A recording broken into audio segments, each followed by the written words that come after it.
theme on carp? You may, day after day, for weeks, watch your rod fishing on your behalf, for you do not hold it in your hand. The placidity of floats is like that of anchored ships. Life has left them. They're dead on top of the water. They do not drift. There is no feeling that they may be approaching a fish. Chained hand and foot, the fisherman waits on destiny. But our experience was not like that. Carp were caught on all sides and in all sizes. What was that, Maggot? That's the first try. We'll call you again for the bigger ones. Keep that. Come along in, then. Come along in, then.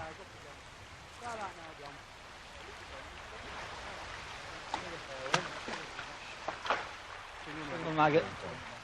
£1 breaking strain line. £1? £1 breaking £1 breaking strain line, yeah. Dear God.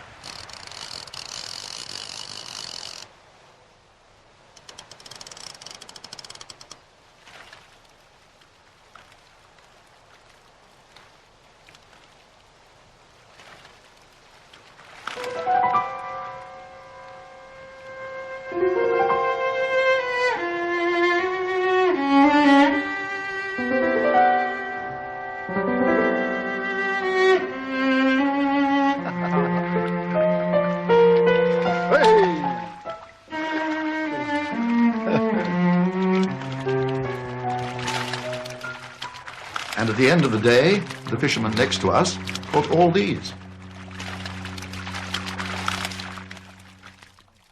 Surprise given by the fish to the angler is sometimes dependent on surprise given by the angler to the fish.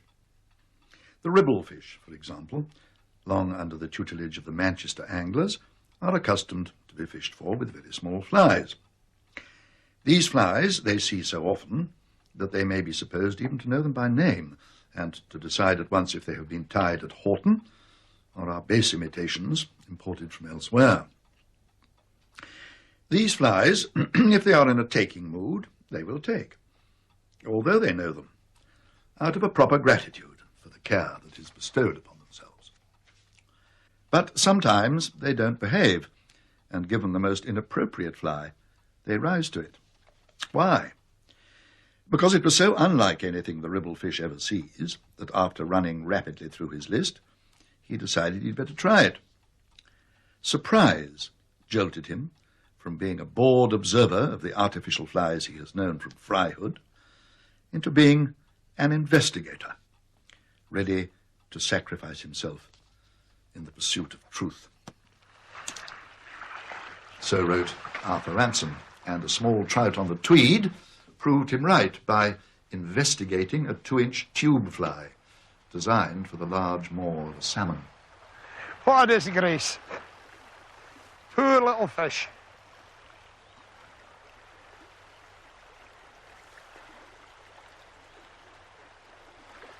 Imagine a wee treat taking a big salmon fly like that, eh?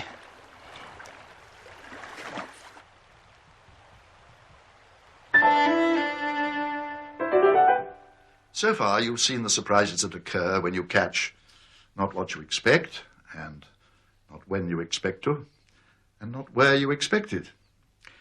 But the best surprise of all is what Arthur Ransome describes as the Christmas stocking surprise, one that you hope you'll get, half knowing that you will get it. As when a fisherman, expecting a particular fish, feels the tug of that fish. It is surprise he experiences, nonetheless.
bad fish.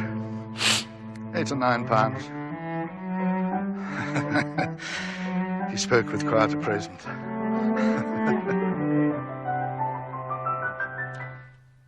Arthur Ransome was a fine fisherman, game and coarse. He was no fishing snob. His attitude to the dry fly purist of the chalk streams, which is where I now do most of my fishing, is summed up a little cruelly in this passage from The Element of Surprise. The dry fly fisherman of the books is really an epicure in surprise. He has so far refined his fishing as to reject as crude all but this delicate Christmas stocking, promise-keeping kind of surprise. He looks for his big fish and puts his fly over it. He never casts but to a fish which has shown that it is there and feeding.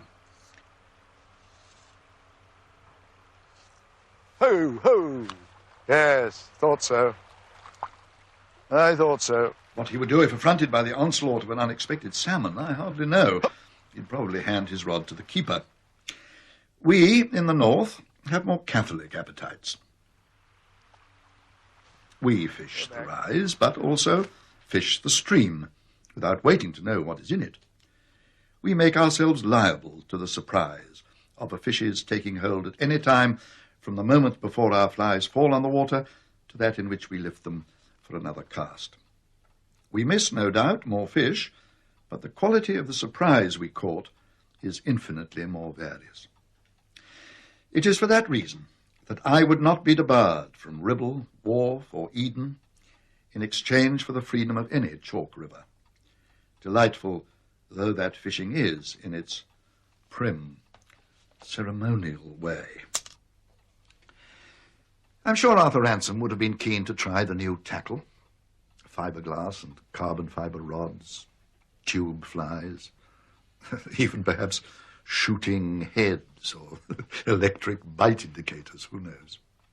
He would see straight past the newfangled gadgets and know that the essence of fishing never changes. I hope this series will have shown the modern fisherman that Arthur Ransome's insights into fishing and fishermen stand in their own right and also are quite impervious to the passing of time.